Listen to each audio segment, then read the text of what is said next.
usually known for doing. I don't know if you guys know this, but when it comes to Twitter, his own AI, Grok, right? You can ask it a question independently. Who is the person that spreads the most amount of disinformation on this platform? And it literally says Elon Musk, bro. All right, we got Ami. This is, we got seeing what's going on in, I guess, the YouTube world and the news and stuff like that. I like watching him. He like some good info. Let's check this. 80,000 pages of the John F. Kennedy files have finally been released to the U.S. people. So what's new information and what's old information? And does any of it actually matter to you? There's a report known as the Warrens Commission 1964 report that concluded that Lee Harvey Oswald acted alone in assassinating President Kennedy. This has been the official narrative for decades, unless you are one of those conspiracy theory guys who have other conclusions. The newly released files, however, provide additional context, but do not significantly alter the established narrative. They include details about Oswald's interactions with Soviet officials and surveillance by the KGB, shedding light on the Cold War era intelligence activity. While these documents offer deeper insights into the geopolitical climate of the 1960s and Oswald's movements, they don't really substantiate the numerous amount of conspiracy theories that have been persisting over the years. There are tons and tons of conspiracy theories when it comes to the assassination of JFK, but there are three main ones that have persisted the most. The first one is the second shooter theory, also known as the grassy knoll theory. This one is definitely the most widely believed theory, where many eyewitnesses reported hearing shots from the grassy knoll over in a plaza, kind of suggesting that Oswald wasn't the only shooter. The second theory was that the CIA was involved. This theory claims that the CIA orchestrated or covered up the assassination because Kennedy was threatening to dismantle the agency after this whole thing called the Bay of Pigs invasion failed in 1961. The declassified documents showed that the CIA did monitor Oswald. Yeah, I was young, I didn't know too much about this stuff right here, but I was just I didn't really know too much about JFK like that. Before the assassination, but they did not act. The third biggest theory was the fact that the mafia ordered the hit. The theory is that the mafia had multiple reasons to want JFK dead, particularly because his brother, Robert F. Kennedy, the attorney general at the time, was aggressively cracking down on organized crime. This theory suggests that the mafia may have supplied the gunman or manipulated Oswald as a patsy. And finally, as an honorable mention, there's the Lyndon B. Johnson theory, where some people believe JFK's own vice president, Lyndon B. Johnson, was involved in a coup-style plot. After the release of these 80,000 documents, none of those theories have been corroborated. In fact, it's only starting to create more questions and even more theories. So what exactly does this mean for you? Absolutely freaking nothing. It's good that the government is being more transparent, but some people are kind of concerned that a lot of this information has been redacted and or manipulated, and all of the things that would kind of like prove the theories just don't exist. Given the failed botch when it comes to receiving information about the Epstein files and everything being redacted and everything that's happening with P. Diddy, it definitely feels like information is being manipulated and or not given to the American people. So it's hard to know if what we're seeing is true or not. And I don't think a lot of people have any faith in the information that we're receiving, especially when it doesn't confirm our own biases. Did you guys see Kanye's latest crash out? Okay, he may have went too far this time. I'm sure most of you guys know this at home, but Kanye's been on a very huge crash out recently, the biggest of which is him being very pro-Nazi and pro-Hitler on the Twitter platform. Last night around 7:15, Kanye West tweeted these two tweets that have now since been deleted. The first one saying, wait, has anyone ever seen Jay-Z and Beyonce's younger kids? They're the R word. No, like literally, and this is why artificial insemination is such a blessing. Having our children is a choice. This is still a bit tame when it comes to a lot of his pro-Hitler Nazi type tweets, but when you start attacking people's children, it actually draws the lines for even the Nazis themselves. He deleted the tweet and said, I need everyone to know that I took the post about Jay-Z and Beyonce's family down and Jerry Lorenzo's family down because there was a possibility of my Twitter being canceled, not because I'm a good person. I took it down like Down syndrome. Get it? Am I right? Am I right? Question mark. F the world, real talk. F everybody. However, bro, why is Kanye going I just hate that he going through the things, bro. Like, oh my God, Kanye, why he going through all that stuff? But for the first time in quite some time after watching some of these rants, there were a lot of public figures and celebrities who finally called out Kanye West. Playboy Cardi right here, who recently dropped an album that everyone is saying is garbage, said, yay, STFU, amassing over 10 million views overnight. In Kanye fashion, after he gets the attention that he wants from the internet, he decided to monetize it by leaking his album known as Bully. And so far, the public sentiment seems to be that a lot of people actually like it. This one here saying, heartbreaking, the worst person you know just made a great album. This then leads to the old age question, is separating the artist from the music. Should you not? When the worst person you know is making some of the best music you've ever heard, that conflicting feeling, you guys let me know how you feel about that. Speaking of legacies, guys, Elon Musk's empire is literally going up in flames. Tesla dealerships are being torched, his stock is in free fall, and the backlash is hitting harder than ever. Yeah, it turns out when you take away people's, what the money they're receiving fraudulently, they get very upset,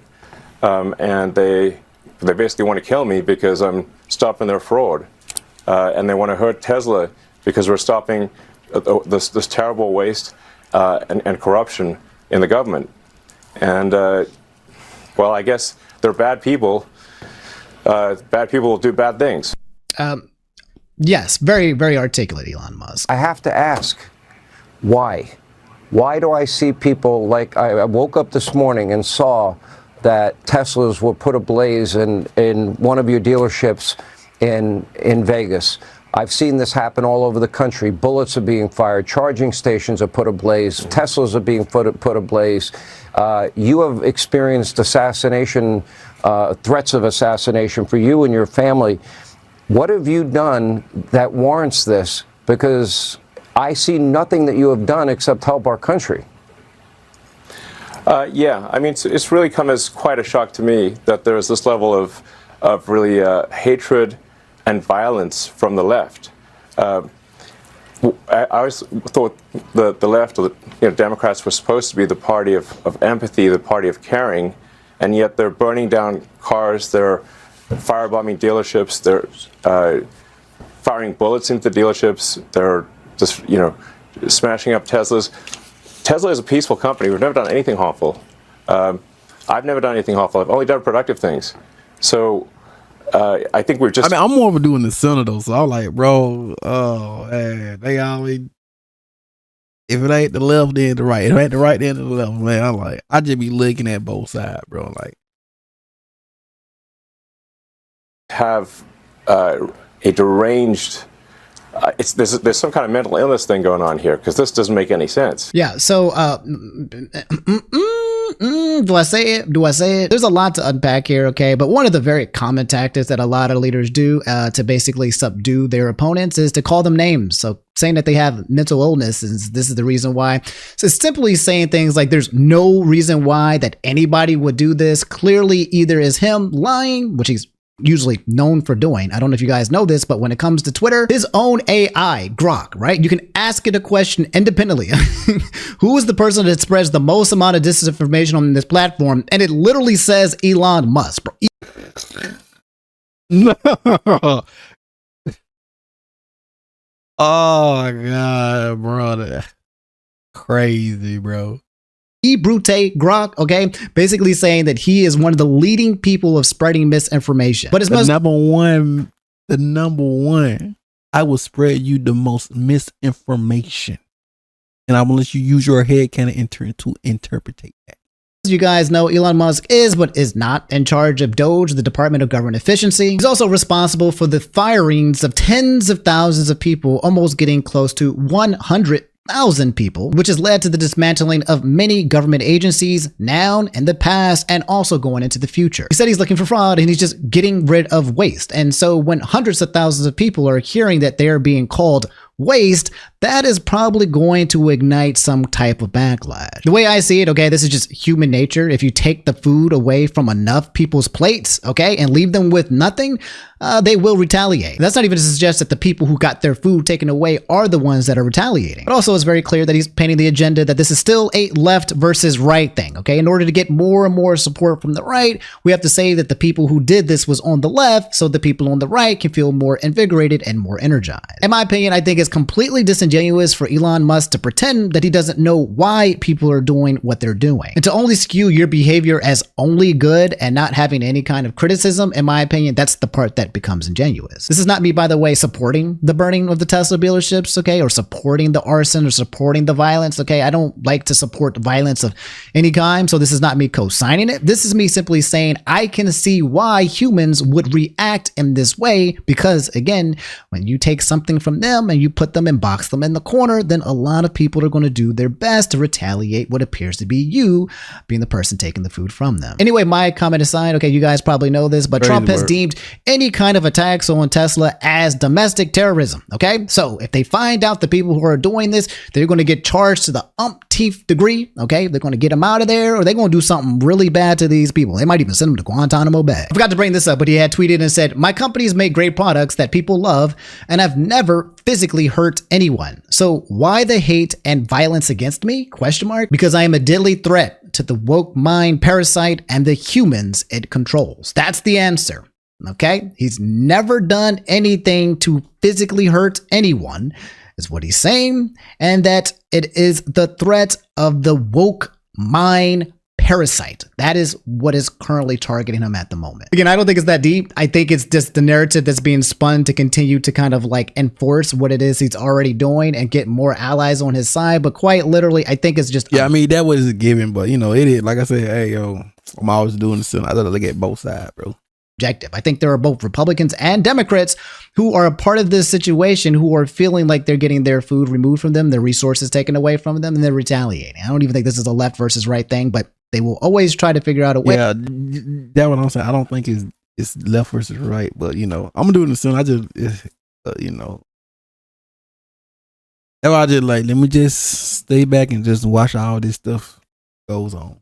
To make it about left versus right, because that it benefits politicians and people of power to have infighting. That's kind of how I look at it. How do you guys look at it? Also, in very recent news yesterday, famous actress Gal Gadot is receiving an enormous amount of hate. What is going on and why does everyone hate her? As you guys can see here, you have Gal Gadot receiving her Hollywood star. I think that's Vin Diesel behind her, and then I think I recognize the girl on the right, not so much the people on the left, but yeah, it's supposed to be a nice, beautiful moment of kind of like acknowledge her you know, history of being a Hollywood actress. However, you have protesters pro-Palestinian on the other side chanting things like this.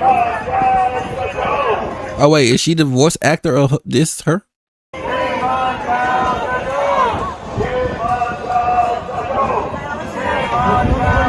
So yeah, and is that Toph? That is Toph saying "Viva, Viva Palestina." The TLDR is that Gal Gadot is an Israeli actress. I think you guys can see where we're going with this. She's renowned for her role as Wonder Woman and has faced significant backlash due to her outspoken support for Israel amid the ongoing Israeli-Palestinian conflict. Additionally, tensions have arisen between Gal Gadot and her Snow White co-star Rachel Ziegler, who has expressed pro-Palestinian sentiments, further fueling the public debate and criticism. Right? You have Gal Gadot playing as the evil wicked witch and Snow White, who is, you know, the part of like pro-Israel, and then you have Rachel Ziegler, who's playing as Snow White, who is quite literally playing as pro-Palestinian, right? So you yeah, and apparently they don't like each other. Gal Gadot is also one of those actresses that a lot of people dislike because they actually don't think that she's a very good actress. There's like montages of her in terms of her delivery when it comes to things that she's done in Wonder Woman and other movies where people are like, this is absolutely horrible. A lot of people believe in that she's just a bad actress. And last but not least, guys, I kid you not, this one's going to kind of blow your mind if you never heard about it, but a United Nations judge has just been convicted for having a modern day slave in the year of 2025. Lydia Mugambe, a distinguished judge from Uganda and a member of the United Nations judicial roster, was recently found guilty by an Oxford Crown Court. Her conviction includes charges of facilitating travel with the intent to exploit, forcing someone to work without pay, and conspiring to intimidate a witness. The court uncovered that Lydia deceived a young Uganda woman into traveling to the UK under the pretense of legitimate employment. However, upon arrival, the victim's passport and visa were confiscated and she was compelled to serve as an unpaid maid and nanny. Isolated and restricted, the victim's ordeal continued until she courageously sought help, which then led to police intervention. Throughout the trial, Lydia denied all allegations, asserting she had treated the victim with care. However, evidence presented presented painted a starkly different picture of exploitation and abuse of power. The jury found Lydia guilty on all accounts, leading to audible gasp in the courtroom as the verdict was read. Lydia is now scheduled for a sentencing on May 2nd. That's 2 months from now. Apparently also Lydia was studying for her PhD, but she wasn't smart enough to recognize that she can't get away with bringing in a modern day slave from Uganda. Absolutely wild how people's intellect doesn't always match their intellect. That's all I have for today's video. If you made it to the end, leave a like, subscribe if you guys haven't already. I'll have more information and news for you guys talking tomorrow. And there you go, ladies and gentlemen. Goddamn, man. Like, a lot of stuff going on in the world, bro. But you already know. Link up in the description. Now they get stuff, man. Let's go.